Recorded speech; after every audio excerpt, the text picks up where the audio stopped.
Olá pessoal, sejam bem-vindos ao FT Education Responde. E hoje a pergunta é relacionada a um assunto que eu acho muito interessante e uma pergunta muito pertinente, a pergunta do Felipe, sobre controle de pressão de combustível. Nós vamos falar sobre pressão diferencial e vamos entender um pouquinho melhor esse conceito. Qual é a pergunta do Felipe? No meu projeto Um Carro de Rua, faço uso da linha pneumática do regulador de pressão de combustível na pressurização, recebendo apenas pressão positiva. Tenho algum malefício em manter dessa forma? Ou seria vantajoso mudar para a linha de vácuo do coletor de admissão? Bom, na minha opinião, é vantajoso sim, mas vamos entender por quê. Nós temos aqui gentilmente cedido pela MTR, um regulador de pressão de combustível, onde a gente estabelece a pressão inicial do sistema através da carga desse parafuso. Eu vou pressionar esse parafuso, ele vai pressionar uma mola que vai determinar a pressão do meu circuito de combustível, tá? Da minha linha de combustível. Quando eu aplico uma pressão positiva aqui, essa pressão sobe. Vamos imaginar que eu apliquei 1 bar de pressão de turbo, ele vai subir de 3 bar para 4 bar. Se eu aplicar 0,5 de vácuo, eu tinha 3, vai baixar para 2,5. Isso quer dizer o quê?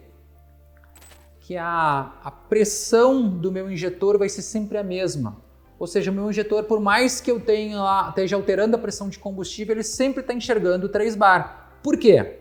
Porque se eu tenho lá 3 bar aqui e eu tenho 1 bar de pressão de turbo, certo? Ele vai ficar com 2. Só que o regulador aumentou de 3 bar para 4. Então ele ficou com 4 bar de pressão e ele tem 1 ao contrário. O que o meu injetor está enxergando? 3. Agora vamos pegar na condição de vácuo. Eu tenho lá 3 bar aqui e eu tenho mais 0,5 de vácuo auxiliando o meu injetor. Consequentemente, seria 3,5. O que o regulador faz? Baixa para 2,5 e meu injetor continua enxergando 3 bar. Isso é a pressão diferencial, pessoal. Então, o que acontece? Quando a gente trabalha com ele conectado no coletor de admissão, o meu injetor tem sempre a mesma característica. E o que é a característica? O tempo de dwell em relação à pressão não vai ser alterado, a minha formação de spray acaba sempre sendo a mesma, a característica de formação de gota é a mesma. Isso traz uma regularidade no funcionamento do motor. Eu já tenho vários parâmetros que se alteram no decorrer do funcionamento do motor. Alterar mais o parâmetro pressão de combustível, na minha opinião, para injeção indireta não é desejável. A não ser em alguns casos especiais, tá? Onde a gente quer aumentar a vazão do injetor e o injetor tem a capacidade de funcionar e abrir com pressão de combustível diferencial mais alta, que acontece com os injetores FT Injector, que tem uma capacidade de funcionar aí de 6 até 9 bar de pressão diferencial, ou seja, a pressão inicial dele pode ser em torno de iniciar com 6 bar e pode chegar até 9 bar inicial. Mas esse é um outro caso. Falando do caso lá do Felipe, eu julgo que é interessante mudar a posição e conectar, ao invés da pressurização, essa mangueira, conectar na pleno do coletor de admissão. Isso pode trazer uma regularidade maior de funcionamento, principalmente em baixa carga.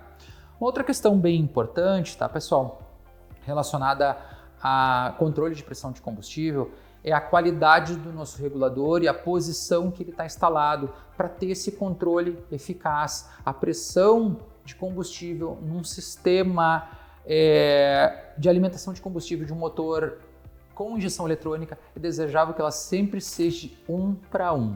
O que é 1 para 1? Eu coloco 1 bar de pressão de turbo, ele aumenta 1 bar de pressão de combustível. Eu tiro 0,5 de vácuo, ele tira 0,5 de pressão de combustível. Isso é 1 para 1 e isso é o desejável. Existem alguns reguladores de pressão de combustível aplicados a motores que têm um sistema de alimentação que é o carburador. Esse caso utiliza um tipo de regulador chamado HPI, que não é recomendado para quem trabalha com injeção eletrônica. Então fica aí a dica e acho que eu alcancei o objetivo aí na resposta aí do nosso cliente, o Felipe. Obrigado. A outra pergunta é a pergunta do André Luiz, E ele fez uma pergunta bem interessante relacionado à ECU da linha FT, a FT400. Qual foi a pergunta dele? Christian, eu consigo medir a contrapressão com a FT400? Primeiro a gente tem que entender o que é a contrapressão, tá pessoal? Aqui eu tenho a parte fria, né, a minha roda compressora, aqui eu tenho a turbina.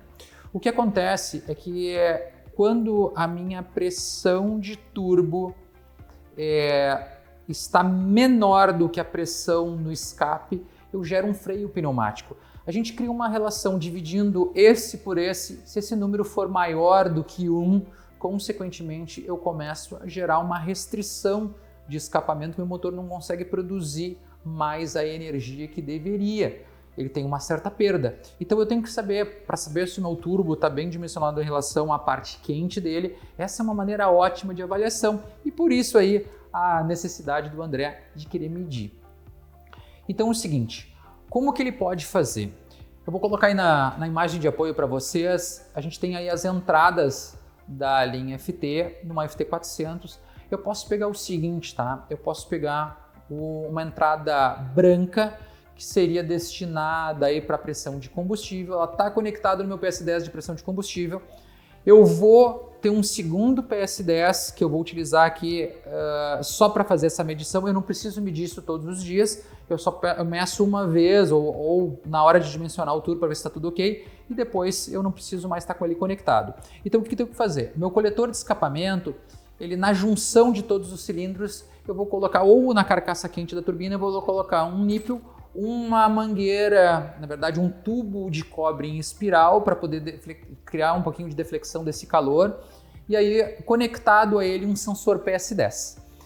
Esse sensor PS10 é o mesmo sensor que ele está usando lá na pressão de combustível. Então o que vai acontecer? Ele vai colocar esse PS10 conectado à parte quente, né, anterior ao eixo da nossa turbina, ou seja, entre o cabeçote e o eixo da turbina, ou o cabeçote e a carcaça quente, ele tem que conectar o sensor PS10 com esse tubo de cobre, como eu já falei. Vou colocar uma imagem para vocês darem uma olhada.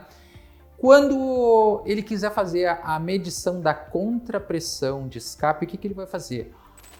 A ECU já produz a pressão de MAP, vou mostrar aí na tela para vocês. A tela da FT400 eu tenho lá a pressão de MAP. E abaixo ali eu tenho a pressão de combustível. Eu vou desconectar o sensor de pressão de combustível, conectar aqui. Ao invés de estar lendo aí a pressão de combustível, eu vou estar lendo a contrapressão de escape e eu vou testar ele no dinamômetro. Ou vou testar na pista e vou dar uma passada. Isso vai ser gravado inclusive no logger interno da ECU FT400. E aí eu vou poder criar essa relação de quanto de pressão de turbo gerou lá a minha contrapressão de escape. Então, quando esse valor aí for ruim, eu tenho que de alguma forma dimensionar ou modificar meu AR da carcaça quente, eu vou ter que modificar o meu eixo da turbina ou até mesmo trocar minha turbina para que eu consiga aliviar essa contrapressão se o meu alvo de pressão de turbo ele é muito alto. Então, é uma ótima maneira de avaliar e é uma grande dica, Obrigado pela pergunta, viu, André? Porque muita gente pode ter essa dúvida e na ECU da linha FT eu posso fazer isso na FT300 ou eu posso fazer isso na 350 ou na 400. Uma questão muito importante, Christian, olha só, eu não quero desconectar a pressão de combustível, mas eu quero desconectar a pressão de óleo, que também está na tela aí, está a pressão de óleo ali. Eu desconecto a pressão de óleo, mantenho a pressão de combustível e posso utilizar a entrada azul ao invés de usar a entrada branca. Fica a critério de vocês. E não esquecendo, se for um carro de arrancada, a entrada azul muitas vezes ela está ocupada pelo two-step. E aí isso aí dificulta um pouquinho, aí, por isso que eu sugeri primeiro a entrada branca. Espero ter solucionado a tua dúvida, André, e obrigado pela pergunta. A outra pergunta relacionada a dimensionamento do sistema de alimentação de combustível do Hendrik, que é um projeto bem interessante. Olha só, a pergunta dele é a seguinte: estou montando um Uno 1.0 turbo, estou com muita dúvida em relação ao dimensionamento dos injetores, em relação ao cálculo da Fueltech. O cálculo indicou 42 libras-hora, porém os injetores que cabem no meu coletor são solos de 65 libras. Em uma FT300, ficaria muito difícil acertar na fase aspirado, certo? Certo. E eu vou explicar por quê, tá? O que acontece? a gente tem que fazer eu gosto de trabalhar com estimativa de potência para poder solucionar e ficar mais fácil de você entender. Se você for lá no site da Feltec e preencher lá que você vai ter um motor aspirado, porque a fase aspirada continua sendo aspirada, né? Então o consumo de combustível da fase aspirada é o mesmo, então um motor aspirado. Eu acredito que esse motor 1000 aí vai ter em torno de 70 cavalos aspirado. Então 70 cavalos aspirado, quanto consumiria de combustível ou qual seria o dimensionamento do nosso injetor? Seria 12 libras-hora. Então 70 cavalos de potência seria um injetor de 12 libras. Então é um injetor relativamente pequeno. O que acontece? Se a gente calcular de onde é que saiu as 42 libras-hora, provavelmente você estimou no seu projeto um carro turbo, né, com 4 injetores, que é esse Uno que você está falando 1.0, você deve ter estimado uma potência de 200 cavalos, deu exatamente 42 libra-hora.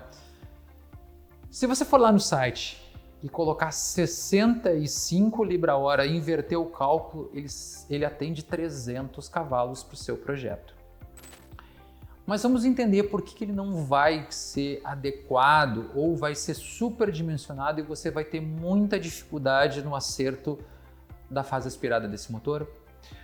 Imagina o seguinte, tá? Que você, para 70 cavalos, a gente já falou aí, já mostrou o cálculo aí para vocês, para 70 cavalos eu preciso de 12 libras-hora.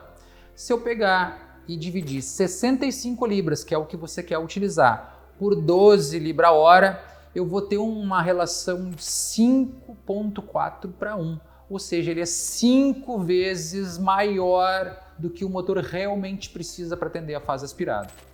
E aí tem uma questão importante, imagina o seguinte, tá? Você está lá acertando a marcha lenta do seu carro e você altera 1% do injetor. No 12 libra-hora, que é o tamanho da fase aspirada do motor, com 12 libra-hora tu vai alterar 1% e vai alterar 0,01 ponto de lambda. Se você utilizar um injetor de 65 libra-hora, quando você alterar 1%, ele vai apurar 0,05 pontos de lambda. Então, se o teu carro está com lambda, vamos imaginar, 90, eu só tenho opção de 85 ou 95, eu não tenho nada no meio.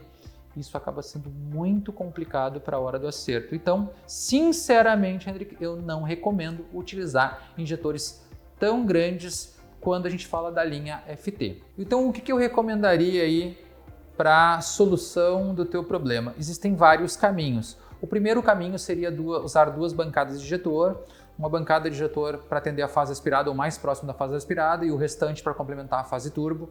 Poderia ter 2 bancadas de injetores de 24 libra-hora, por exemplo, do Astraflex, seria uma ótima solução, mas pelo que eu percebi existe uma dificuldade na adaptação dos injetores.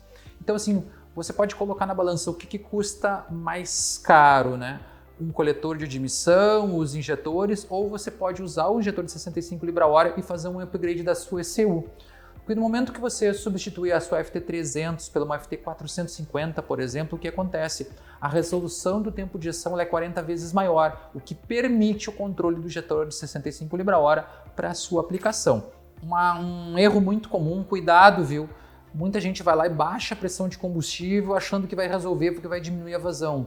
Quando baixa a pressão de combustível, aumenta o tamanho de gota e piora o spray. E piora principalmente o funcionamento nas condições de baixa carga. Então, não cometa esse erro, tá? Mantenha a pressão de combustível inicial lá em torno de 3 bar e meio. E aí você tem que trabalhar aí com ou resolução do tempo de injeção ou com vazão do injetor. Espero ter resolvido a tua dúvida. Obrigado. Bem, pessoal, muito obrigado aí por assistir mais um FT Education Responde. Espero ter solucionado as dúvidas dos colegas. E uma questão bem importante, se você curte esse trabalho, inscreva-se no nosso canal para ficar recebendo aí novas orientações sobre esse assunto. Curte o nosso vídeo. E uma questão importante, se vocês têm dúvidas sobre esse assunto tão apaixonante que é a injeção programável e customização de motores, coloque a sua pergunta aqui embaixo que a gente vai selecionar aí dentro do possível para responder. Muito obrigado!